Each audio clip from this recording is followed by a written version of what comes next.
Attorney, may nagtanim sa parte ng lupa namin. Tapos inaangkin nila ang bunga kasi daw hindi daw sa kanila. Hindi daw sa kanila lupa, sila naman nagtanim. Tama po ba 'yun? So alam nila na Okay. hindi sa kanila yung lupa, pero sila naman daw yung nagtanim, Attorney Ayun, Jane. dun tayo sa Wais, ano, ah. oo, builders in good faith and bad faith, Yes. 'di ba tayo, Attorney M? Kasi Mm. may recourse sila kung hindi nila alam In na good hindi faith, nila oo. pagmamay-ari yung lupa tapos, nagtanim sila tapos nagkaroon nag-bear ng fruits yung kanilang tinanim tapos, hindi naman namin alam. So, 'di ba, meron silang recourse para makapag-harvest.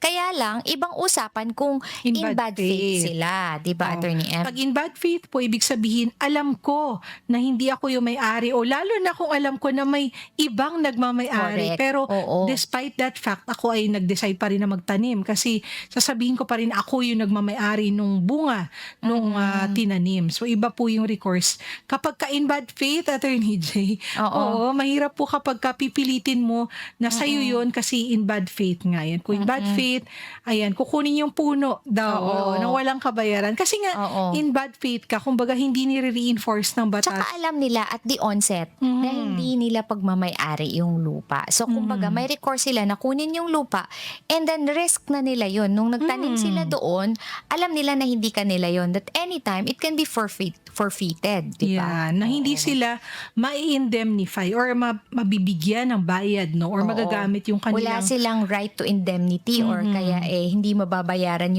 yung fruits nung kanilang tinanim kasi alam naman nila una pa lang na hindi sila yung nagmamay-ari at may ibang nagmamay-ari.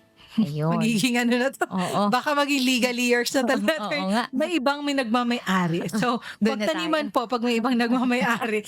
In short 'no, oo, importante po na hindi niyo alam na may Oo. ibang nagmamay-ari kasi Mm. ibang-iba po ang binibigay na recourse ng batas kung hindi niyo alam na may nagmamay-ari at iba po kung alam mo pero despite the fact ay nagtanim ka. So, sa aspect na yun wala kang recourse dun sa pangalawa.